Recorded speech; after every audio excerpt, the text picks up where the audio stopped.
जब जब हमारे महापुरुषों ने कुल किए, देश में लड़ाई लड़े, तब तब देश में कानून बने। साथियों, भारत देश में आदिवासी एक इतिहास है।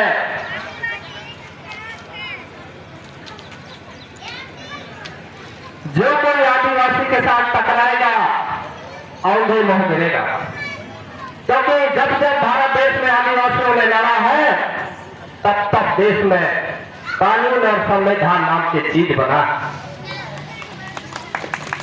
साथियों,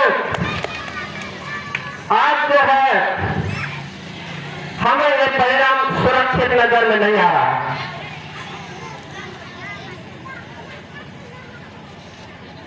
125 साल पहले हमारे भारत देश के झारखंड प्रांत में भगवान बिरसा मुंडा, हम पूरे भारत में प्रचार कर रहे हैं कि शहीद भगवान बिरसा मुंडा, इन्होंने आपके जल जंगल जमीन के लड़ाई लड़के कानून बनवाया। 1908 में कानून बनवाया, जिस कानून का नाम है CNT एक्ट, छोटा नागपुर टेनेंसी एक्ट, भूमि संपादन अधिनियम। 1857 में संथाल विद्रोह हुआ, 1755 में तिलका मांझी का विद्रोह हुआ और 1600 में संथाल विद्रोह हुआ। 1500, 1400 आखिर ये धरती में केवल आदिवासी का लड़ाई का इतिहास मिलेगा। केवल इस धरती में आदिवासी का लड़ाई का इतिहास मिलेगा। और इसी लड़ाई के बदौलत आज हम जो देख रहे हैं,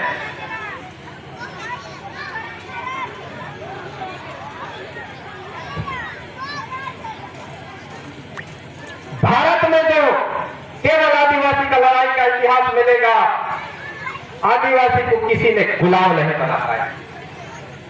यही लड़ाई के बदौलत आदिवासी को किसी ने गुलाम नहीं बना पाया, न मुगल बना पाए, न आर बना पाए, न अंग्रेज भी नहीं बना पाए। क्यों? साथियों, इस भारत देश में स्वतंत्र होने के बाद 1947 में जब बाबा साहब अम्बेडकर की निर्देशिका में जब संविधान बनाए जा रहे थे, तब आदिवासियों को एक सुरक्षित रखने के लिए कानून और संविधान नाम की चीज बनाते गए। आज इससे हम महरूम हैं, हम दूर हैं, इसलिए हम हमारा हर अधिकार हारते जा रहे हैं। हम 1947 के बाद गुलाम बन गए। 1947 से पहले आदिवासी भारत देश में आजाद था। भारत देश में आजाद था क्योंकि इंडिपेंडेंस एक्ट 1947 में जो ट्रांसफर ऑफ पावर में साइन हुआ है, वो सत्ता हस्तांतरण। तो हम 1947 के पहले भारत देश में आजाद था। फ्रीडम एक्ट जो आजादी का कानून है, उसमें साइन नहीं हुआ। फ्रीडम एक्ट आजादी का कानून। इसी बात को लेकर महात्मा गांधी ने 1942 से पूर्ण स्वराज की मांग यही था, अंग्रेज भारत छोड़ो। पूर्ण स्वराज की मांग था 1942 से लेकर 1947 तक। तो लॉर्ड माउंटबेटन ने बोला कि मैं जब आदिवासी को गुलाम ही नहीं बना पाया तो मैं आपको आजादी क्यों दे दूं। महात्मा गांधी ने पूर्ण स्वराज मतलब मुझे आदिवासी से आजाद करा दो, क्योंकि हमारे महापुरुषों ने पूरे देश के कोना कोना से लड़ाई लड़े थे, इसलिए अंग्रेज गुलाम नहीं बना पाया। आदिवासी गुलाम नहीं थे तो कारण क्या है आज आदिवासी गुलामी की जिंदगी जी रहा है? उसी को हमने भूलने का प्रयास किया, तब कारण मिला और उसी कारण के निदान करने के लिए हम पूरे क्षेत्र में घूमते हैं और आदिवासियों को जीतने का मंत्र बताते हैं। आदिवासियों को जीतना है, बचना है।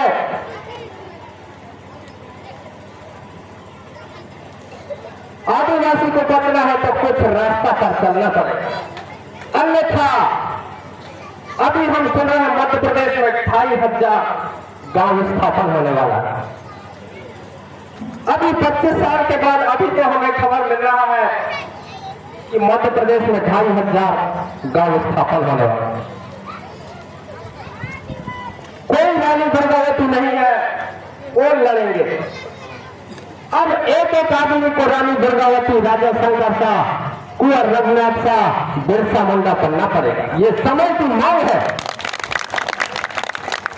अन्यथा आपका जमीन और आपके यहाँ गोंडवाना से कोई आदिवासी बचने वाला नहीं है।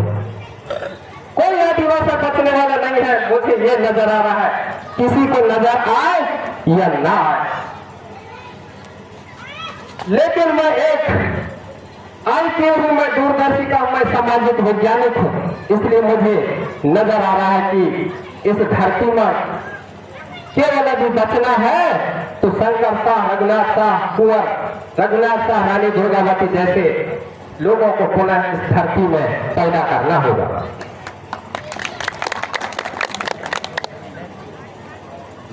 ये आदिवासी कितने दिन में मरने वाले? यदि बचना नहीं चाहे तो, और बचना चाहे तो मैं 5 साल से 10 साल के भीतर आदिवासी को भारत का मालिक बनेंगे। ये हमारे पास दस्तावेज RTI से खुलासा किए हैं कि भारत का आदिवासी केवल भारत देश का मालिक।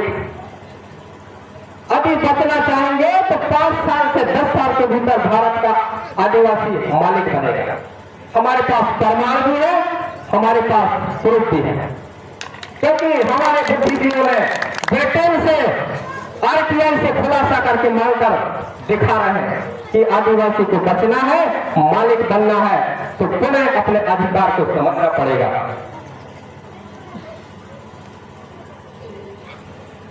भारत में पुनः मालिक बन सकते हैं। जैसे 565 रियासत थे, 1947 के पहले भारत देश में 565 रियासत थे। ये राज्य नहीं थे। आज जो 29 राज्य देख रहे हो, इसके पहले हमारे रियासत थे। गोंडवाना रियासत थे सबसे ज्यादा, 565 में 258 आदिवासी रियासत थे। 18 रियासत लेकर पाकिस्तान अलग हो गया, लेकिन हमारा 258 रियासत को लेकर हमारे गोंडवाना देश तक नहीं बना, क्योंकि यहाँ पर जो देश के नेतृत्व करने वाले सरदार पटेल, जिसको हमारे लोग मेह पुरुष कहते हैं, वही मेह पुरुष जो है हमारे रियासतों को भारत में विलय करके भारत को इंडिपेंडेंस एक्ट स्वतंत्र किया। हम लोग भारत देश में गुलाम ही नहीं थे तो स्वतंत्रता का बात कैसे आया? हम भारत देश में आजाद। इसलिए साथियों, 565 यहाँ जो सम्राट थे, पूरे सम्राट, पूरे देश का हम लोग मालिक बनेंगे। आपको आश्चर्य लगेगा, लेकिन हमारे पास दस्तावेज है। RTI के दस्तावेज मिले हैं कि भारत का मालिक केवल आदिवासी है, केवल आदिवासी है। तो ये सवाल हो रहा है, बाकी लोग कौन है? बाकी लोग कौन है? आज हमने सेंट्रल गवर्नमेंट, स्टेट गवर्नमेंट से तमाम कागजात निकाले हैं और उसी कागजात के मुताबिक हम पूरे प्रशासन को मजबूर कर दिए हैं। और आपको जीतने के लिए कुछ बात आपको चिंतन मंथन करना पड़ेगा। ये संविधान में अधिकार ये जो दी गई है, ये अधिकार पढ़ाई में नहीं, कोई सिलेबस में नहीं मिलेंगे, कोई सिलेबस में नहीं पढ़ाया जाता। इसलिए आदिवासी गुलामी की जिंदगी जी रहा है और हमने उसी को खोजने का काम किया। उसी को खोज के जब लोगों के सामने एक्सपेरिमेंट करने के बाद जब पूरे क्षेत्र में प्रचार किए, इसका काफी हद तक हमें सफलता मिला है। और आज जिला से लेकर गांव तक हम आदिवासी बहुत मजबूत होते जा रहे हैं। आज यूट्यूब फेसबुक में देखिए ना, बस्तर के कलेक्टर जो है क्या बोला, ऐसा होना पड़ा और सभी प्रकार के जितना भी निगम परियोजना था, कारपोरेशन था, सबको रद्द करना पड़ेगा और बोला चलेगा तो केवल आदिवासी का चलेगा। बस्तर कलेक्टर ने बोला ना, ऐसे ताकतवर हुआ क्योंकि हमारे लोगों ने उसको एहसास कराया कि आज आईपीसी के तहत मेरे ऊपर केस नहीं कर सकता। आदिवासी आईपीसी के अधीन नहीं आता। आईपीसी 1860 का कानून है जिनको अंग्रेजों ने बनाया, इंडियन पेनल कोड। इसी कानून के आईपीसी और सीआरपीसी में लिखा हुआ है सेक्शन 5 देख लीजिए, स्थानीय विधि जो है उसके ऊपर आईपीसी नहीं लगेगा। इंडियन पेनल कोड भारतीय दंड संहिता जो है ये नहीं लगे। स्थानीय व्यवस्था क्या है? स्थानीय व्यवस्था हमारे पारंपरिक ग्राम सभा, पारंपरिक ग्राम सभा जो हमारे पुरखों ने संविधान बनने के पहले से हमारे पुरखों ने जो रूढ़िगत व्यवस्था जो संचालित किया है, कटियार दवार भूमिका मुकदम सोनियारिन, ये प्रथा को जो है हमको 13-3 में विधि का बल प्राप्त है। इसलिए इस व्यवस्था के ऊपर आदिवासी समाज के ऊपर आईपीसी की धारा नहीं लगाया जाता है। जिसके पास जमीन है, जिसके पास रेवेन्यू है, उसी का राज होता है। लेकिन आज हम गुलाम क्यों? ये चीज समझना पड़ेगा। गुलाम है कुछ कारण से, ये संविधान में उल्लंघन कर रहे हैं, संविधान के बात को उल्लंघन कर रहे हैं। इसलिए यहाँ के प्रशासनिक पदाधिकारी संविधान का बलात्कार कर रहे हैं। हम संविधान को नहीं जान पा रहे हैं, संविधान के अनुपालन नहीं कर रहे हैं, इसलिए यहाँ के प्रशासनिक पदाधिकारी संविधान का हत्या कर रहे हैं। जिस दिन आप लोग समझोगे तो प्रशासन को घुटने टिका के पानी पिला देंगे। आपको मैं बता रहा हूं, राजनीतिक ताकत मेरा नहीं है। मैं बिना राजनीति के जब पानी पिला सकता हूं तो आप लोग क्यों नहीं कर रहे?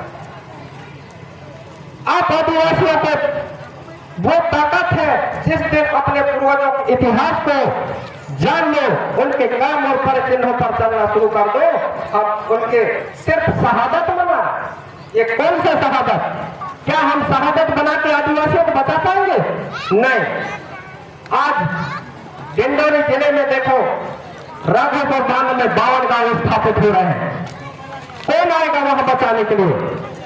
आज मंडला के ओढ़ाई बसनिया में देखो 31 गांव और नेशनल टाइगर फॉरेस्ट में 82 गांव।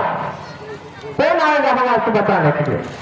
इसलिए साथियों, अभी बचना है, अभी बचना है। कौन सा आदिवासी को बचना है तो रानी दुर्गावती का इतिहास को देखो, बिरसा मुंडा के इतिहास को देखो। इसने जल जंगल जमीन के लिए इतने संघर्ष क्यों किया? बिरसा मुंडा को तो छीन के, उनको जिस तरह बकरा को छीना जाता है ना, वैसे उनको छीना गया था। लेकिन अंत तक बोला कि मैं जल जंगल जमीन आपके अधिकार होने नहीं दूंगा, होने नहीं दूंगा। इसलिए उनको मरने के बाद जब मरे तो इनका शरीर पब्लिक के एवं जनताओं के सामने पेश किए, काले पड़ गए। काले तभी पड़ते हैं जब इनका शरीर में कोई जहर जाता है या तो उनको छीना जाता है, तभी इनका शरीर काला होता है किसी इंसान का। तो उनको छीना गया था। तो ये आदिवासियों का इतिहास है। आदिवासी लड़ना छोड़ दिया, इसलिए गुलाम बन गया। अभी लड़ाई का तरीका बता दिए हम लोग। तीर और तलवार की बात नहीं करेंगे, कागज और पेपर से लड़ाई लड़ेंगे। कागज और पेपर से लड़ाई लड़के हम पूरे जिले में प्रशासन हो चाहे सरकार हो मजबूर करके रख देंगे। और आपको एहसास कराता हूं, मैं बड़ा बात नहीं बोलता। साथियों, संविधान ने आपको ऐसे अधिकार दिए हुए कि आज तक हमारे बुद्धिजीवी लोग जो आर्टिकल है, जो अनुच्छेद है, आज तक पता नहीं क्यों नहीं देखे या देखना नहीं चाहते।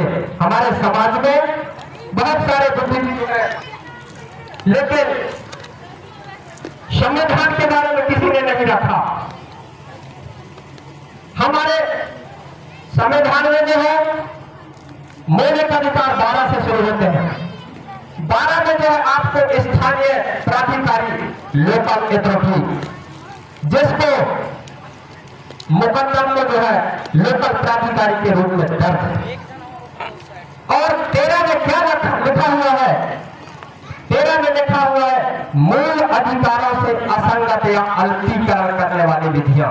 मूल अधिकार क्या है? हम संविधान बनने के पहले भी हमारे जो कल्चर है, हमारे जो रीति रिवाज है, हमारे जो रहन सहन है, बोली भाषा है, हमारे जो रीतियां हैं, हमारे जो रूढ़ी व्यवस्था है, वो थोड़ा भी असंगत हुआ, उसके बारे में विधियां असंगत मतलब थोड़ा भी इधर उधर हुआ तो वह बनाने मात्र से शून्य हो जाता है। ऐसे जो है भारत के संविधान के आर्टिकल 13 में मूल अधिकारों से असंगत या अल्पीकरण करने वाली विधियां। अल्पीकरण का होता है कम करना। एक में लिखा हुआ है इस संविधान में प्रारंभ ठीक पहले भारत के राज्य क्षेत्र में प्रवृत्त सभी विधियां उस मात्रा तक शून्य हो गए जिस मात्रा तक इस भागों से असंगत है। असंगत थोड़ा भी हमारे व्यवस्था में थोड़ा भी यदि खर्च लगा दिया तो वह बनाने मात्रा भी जुड़ गया तो वह जो है शून्य हो जाएगा। और दो क्या कहता है?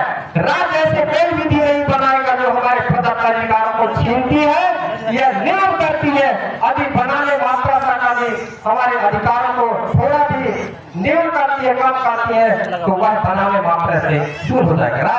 राज्य बोला है, राज्य हो चाहे विधानमंडल हो, राज्य सरकार हो या केंद्र सरकार हो, अभी हमारे विरोध में कोई भी कानून बना दिया तो वह बनाने मात्रा से शून्य हो जाता है। ये 13 का जो कह रहा है, 13 का 3 कह रहा है विधि के अंतर्गत भारत के राज्य क्षेत्र में विधि का बल रखने वाला। इसको मैं रिपीट कर रहा हूं, विधि के अंतर्गत अर्थात कानून के अंतर्गत, संविधान के अंतर्गत विधि का बल रखने वाला रूढ़ी या प्रथा है। बाकी को मैं नहीं पढ़ूंगा। अध्यादेश, आदेश, उपविधि, नियम, विनियम ये मेरे लिए नहीं। रूढ़ी प्रथा को आप पकड़िए। रूढ़ी प्रथा आदिवासियों के अलिखित कानून है, अलिखित कानून है। उस कानून को किसी ने सिलेबस या पाठशाला में या यूनिवर्सिटी में नहीं रखा। जो जादू टोना है, जो गुण विद्या है, जो कल्चर है, जो रीति रिवाज है, जो ग्राम सभा है, वही आपका रूढ़ी या प्रथा है। रूढ़ी प्रथा एक विचारधारा है, आदिवासियों का कल्चर है। उस कल्चर को विधि का बल प्राप्त है। ऐसे बाबा साहब अम्बेडकर ने आपको 2 लाइन में आपको कानून का ताकत के ऊपर रख दिया है। भारत देश में एक साथ कार्यपालिका को हो, चाहे विधायिका को हो, चाहे न्यायपालिका को हो, चाहे प्रेस और मीडिया, ये भारत देश 4 खंभा से टिका हुआ है। इस खंभा के ऊपर आपको रखा हुआ है आदिवासी। वो 13(3) में जो है दर्ज और 13 के 4 में लिखा हुआ है कि अधिक मौलिक अधिकार में भारतीय संविधान के अनुच्छेद 368 के तहत यदि संशोधन करते हो तो वह संशोधन भी नहीं माना जाए। इतना बड़ा अधिकार आपको 13 में लिखा हुआ है। और 19 के पारा 5 और पारा 6 जो मौलिक अधिकार में स्वतंत्रता के जो अधिकार है 19 से शुरू कर सभी नागरिकों के लिए लिखा हुआ है। कहा अनुच्छेद 19(1) के काम में लिखा हुआ है अभिव्यक्ति की स्वतंत्रता। प्रत्येक व्यक्ति को भाषण देने का, बोलने का स्वतंत्रता है ये नागरिकों को। और क्या कह रहे हैं? निरायुक्त सम्मेलन। भारत के राज्य क्षेत्र में निरायुक्त सम्मेलन, आप कहीं पर भी सम्मेलन कर सकते हैं, बैठ सकते हैं। निरायुक्त कोई भी अस्त्र शस्त्र से, लेकिन अपवाद कहता है सिक्कों को कटार धारण करने का। ये नागरिकों के लिए कहीं पर सम्मेलन कर सकते हैं, कहीं पर भी बैठ सकते हैं, निरायुक्त। और क्या कह रहा है? शांतिपूर्वक निरायुक्त। गा कह रहा है संघ या संगम बनाना। वहीं पर हम लोग चूक जाते हैं। जो सरकारी संस्था है, संगम है, पार्टी है, समूह है, NGO है, यहीं पर हम नागरिक के रूप में पार्टी में बिलोंग करते हैं, कई संगठन बनाते हैं। इसको जो है 19 के आर्टिकल ख में लिखा हुआ है संघ या संगम या सहकारी संस्था बनाना, और ख में क्या लिखा हुआ है, भारत के राज्य क्षेत्र में स्वतंत्र रूप से आवाज संचरण। भारत के राज्य क्षेत्र में नागरिकों को कहा गया कि कहीं पर भी स्वतंत्र रूप से विचरण कर सकते हैं, घूम सकते हैं, वो उनके लिए है। और इंगा में क्या कहता है, भारत के राज्य क्षेत्र में बिजनेस, व्यापार और कारोबार, ये नागरिकों के लिए लिखा है। का था इंगा, और खायर इंगा को जो है धारा 5 में क्या कहता है, उपखंड खा उपखंड इंगा की कोई बात उपखंडों द्वारा दिए गए साधारण जनता या अनुसूचित जनजातियों के लिए युक्तियों निर्बंधन जहां तक कोई विद्यमान विधि अधिरोपित करती है वहां तक प्रभाव नहीं डालेगी। क्या रोक दिया, भ्रमण करने को रोक दिया, व्यवसाय धंधा करने को रोक दिया। ये मैं नहीं कह रहा हूं, बड़े बड़े विद्वानों ने संविधान लिखा है, आप गूगल में सर्च करके देख लीजिए। 540 पेज का संविधान है, पार्लियामेंट को 2015 में इसको डाला गया है। डॉक्टर एच.टी. गुप्ता के संविधान में लिखा है, स्पष्ट रूप से लिखा हुआ है कि खंड खा और खंड इंगा की कोई बात उपखंडों द्वारा दिए गए साधारण जनता या अनुसूचित जनजाति। बाबा साहब अम्बेडकर ने यहाँ पर गलत किया, अनुसूचित जनजाति शब्द ना लिखकर आदिवासी शब्द लिख दिया होता तो जो गैर आदिवासी मेरे क्षेत्र में घुस रहे हैं वो सीधे सीधे रोक लग जाता। तो बाबा साहब अम्बेडकर जो है आज हम बोलचाल की भाषा में आदिवासी और कानूनी भाषा में अनुसूचित जनजाति युक्त निर्बंधन जहां तक कोई विद्यमान विधि अधिरोपित का अर्थ होता है अधि सस्टेन्ड है, अधि जिंदा है, अधि चलायमान है हमारा कल्चर, तो वहां तक उसके व्यवस्था में प्रभाव नहीं डालेगा। ये स्पष्ट रूप से लिखा है। और छा ये छोड़ चा छोड़ के छा में लिखा है 6 नंबर में, व्यक्ति जीविका व्यक्ति उपजीविका। एक बैंक की जो संस्था है व्यक्ति है, उस बैंक का कागज भी यदि आदिवासी के व्यवस्था का थोड़ा भी खराब करता है तो बैंक भी अनुसूचित क्षेत्र में क्या कानूनी संस्था। ये आज तक कॉलेजों में प्रोफेसर नहीं बताए। जो व्यक्ति है बैंक है, वो संस्था है, उपजीविका है, कारोबार है, पूर्ण नहीं भाग नागरिकों का पाबंदी करता है। ये धारा कहता है। इसके बाद संविधान में जो है 141 अनुच्छेद कह रहा है कि उच्चतम न्यायालय द्वारा घोषित विधि जो है उच्चतम न्यायालय द्वारा घोषित विधि जो है सभी जगह आबादकर, मतलब जितना भी जो सुप्रीम कोर्ट में आपके हित में जो जजमेंट हुआ है, चाहे समता जजमेंट 1997 हो, चाहे डी बना 1988 हो, चाहे RM लोरा जजमेंट 2013 हो, चाहे जितना भी जो सुप्रीम कोर्ट में आपके हित में जजमेंट हुआ है वह भारतीय संविधान के अनुच्छेद 141 कहता है कि उच्चतम न्यायालय द्वारा घोषित सभी विधि जो है उसका आवाज का पालन होना चाहिए। क्या हो रहा है? नहीं हो रहा है, नहीं हो रहा है। और 147 अनुच्छेद कह रहा है ये भारत देश जो है, ये भारत देश डोमिनियन स्टेट है, गवर्नमेंट स्टेट है। यहाँ 4 प्रकार की सरकार रहता है। उसमें स्पष्ट लिखा हुआ 147 में देख लीजिए, पुनः ये भारत देश में अंग्रेज आने वाले हैं, पुनः इस भारत देश में अंग्रेज आने वाले हैं, क्योंकि 1870 से लेकर 1969 तक ये भारत देश जो है अंग्रेजों को लीज में था, अब लीज खत्म हो गया है।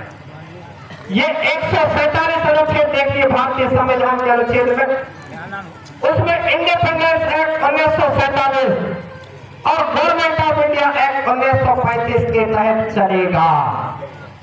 1935 के तहत चलेगा, उसमें लिखा हुआ ये गांधी एक्ट 1930-31 भी देख लीजिए, उसमें कहा हुआ है पैक्ट माने होता है समझौता, एक्ट माने होता है कानून।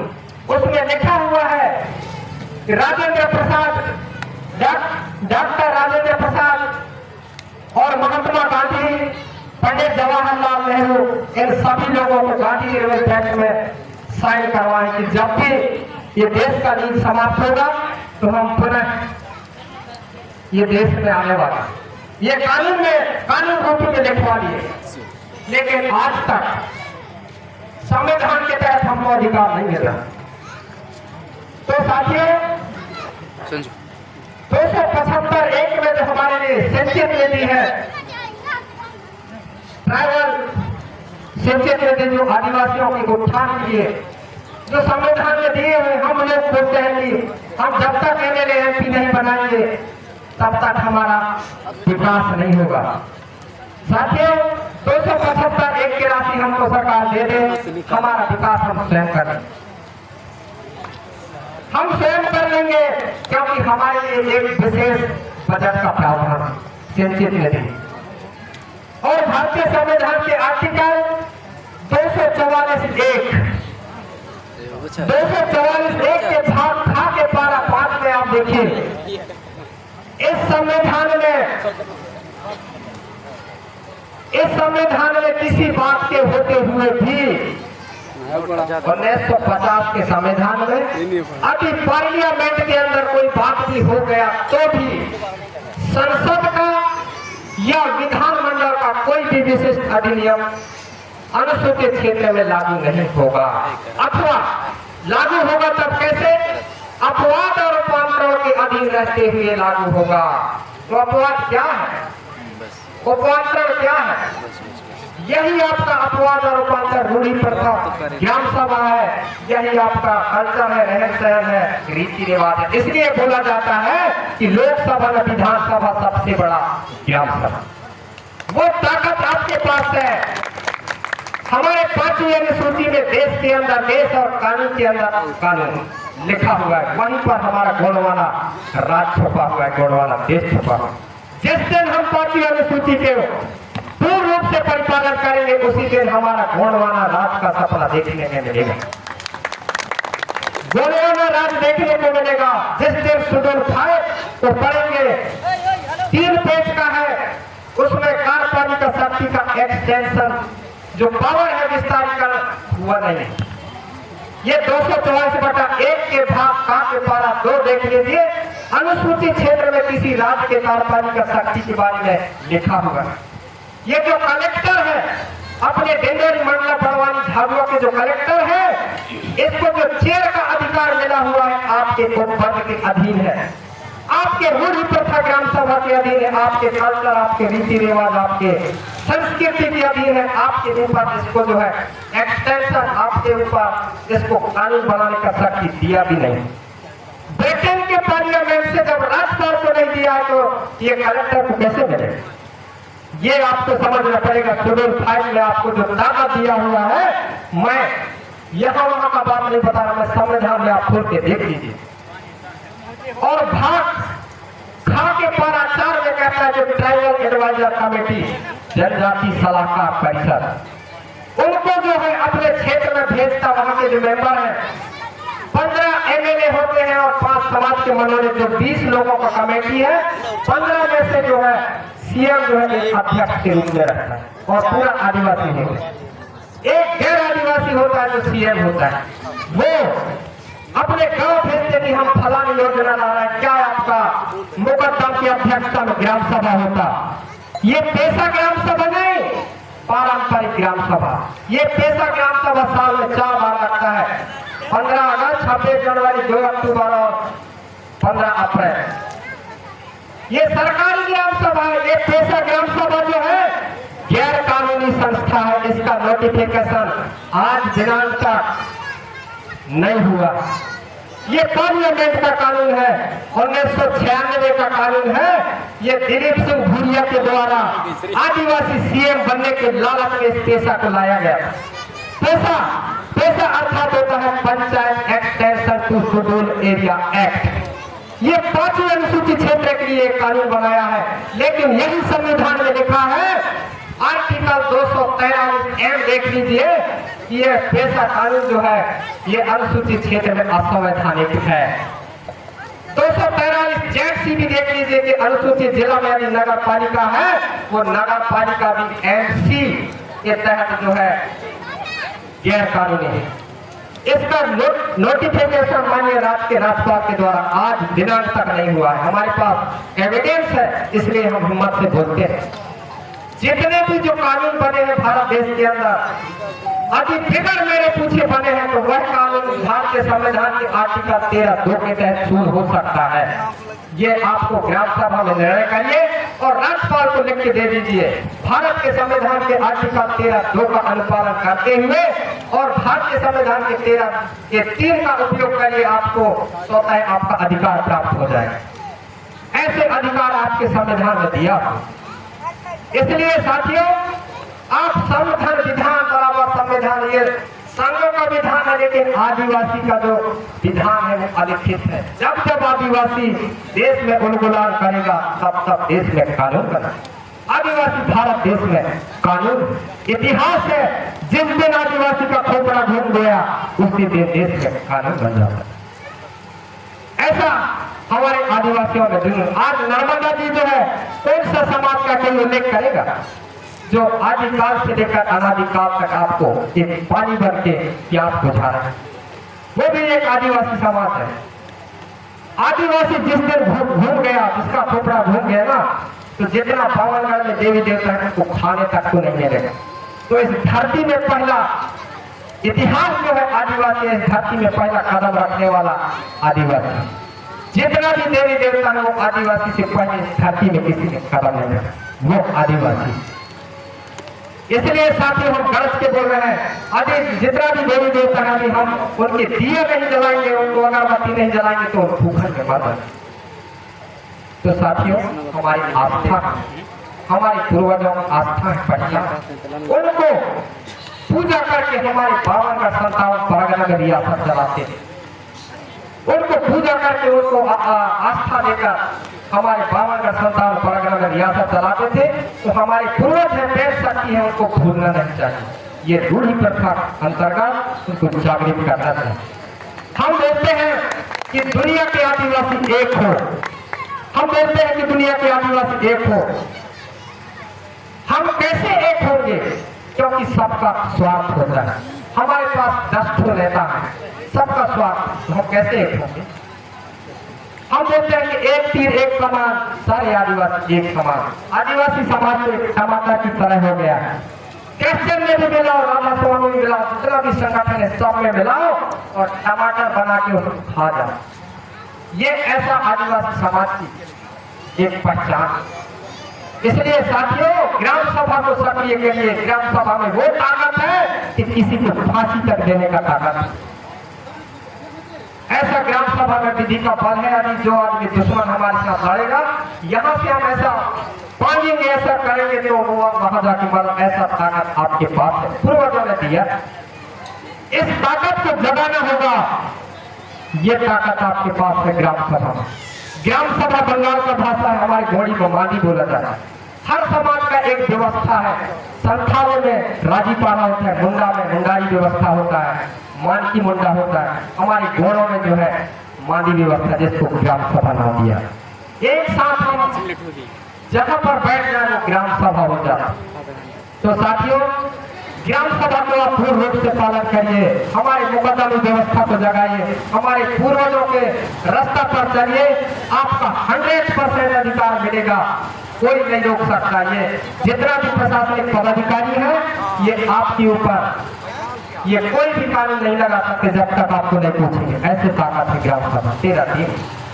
तो साथियों मैं ज्यादा समय ले लिया, मैं अपने वाणी को मद्देनजर मैं छोटा करते हुए मैं अपने वाणी को यहीं पर विराम देता हूँ।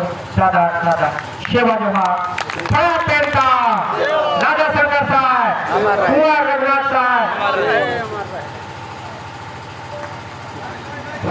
बहुत बहुत धन्यवाद।